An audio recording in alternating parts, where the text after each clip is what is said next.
வணக்கம். நம்ம சிவன் கிச்சனில் இப்போ சிக்கன் தொக்கு செய்ய போகிறோம். சிக்கனை கழுவிட்டு இந்த மாதிரி சுத்தம் பண்ணி வச்சுட்டோம்.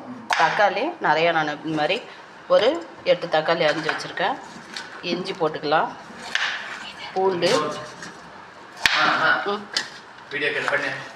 புதினா, பெருஞ்சீரகம் போட்டுட்டோம். இப்போ காஞ்ச மிளகா இப்போது தக்காளி, புதினா, இஞ்சி, பூண்டு, பெருஞ்சீரகம் அரைச்சிட்டோம்.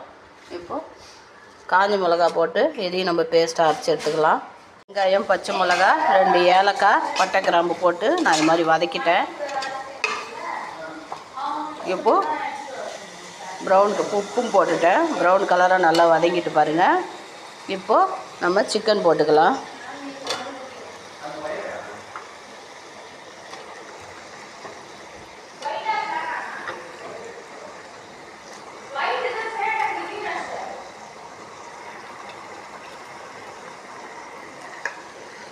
சிக்கன் போட்டு நல்லா பிரட்டிடலாம்.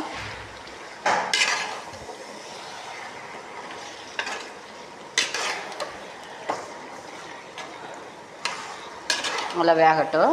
நல்லா பிரட்டி விட்டுடலாம். நம்ம தேங்காய் போடலை. தேங்காய் போட்டால் இன்னும் டேஸ்ட்டாக இருக்கும். எங்கள் வீட்டில் உள்ள பசங்களுக்கு தேங்காய் போட்டால் பிடிக்காது. அதனால தேங்காய் நான் போடலை.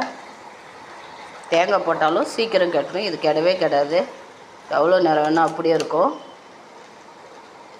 இப்போது நம்ம அரைச்சி வச்சுருக்கிற இந்த பேஸ்ட்டு ஊற்றிக்கலாம். நல்லா வதங்கட்டும். அப்புறம் மசாலா தூள் போட்டுக்கலாம். நல்லா வதங்கட்டும். இப்போது கலந்த மிளகாத்தூள் போட்டுடலாம். நமக்கு தேவைக்கு ஏற்ற மாதிரி கலந்த மிளகாத்தூள் போட்டுக்கலாம். இப்போது சிக்கன் குழம்பு தூள் போட்டுக்கலாம். அதையும் நல்லா வதக்கிடலாம்.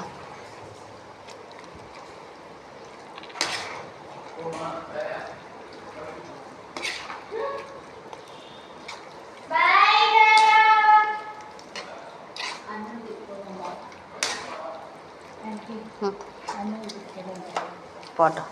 இந்த காரம் பாருங்க.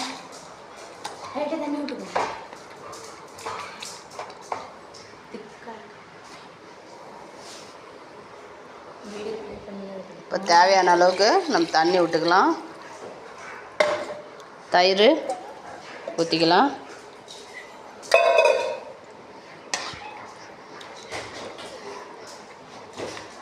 இப்போ காரம் எப்படி இருக்குன்னு பார்த்துக்கிட்டு நம்ம மிளகாத்தூள் தேவைன்னா போட்டுக்கலாம்.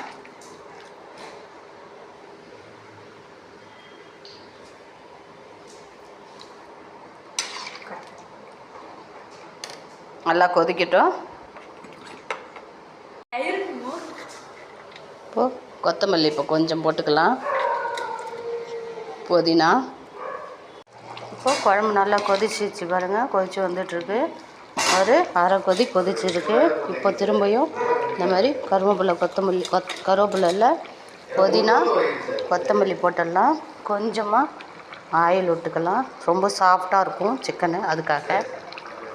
இப்போ மூடி வச்சிடலாம்.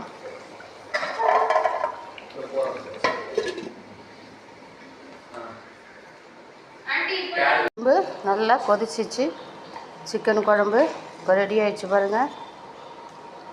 கறி நல்லா வெந்துடுச்சு.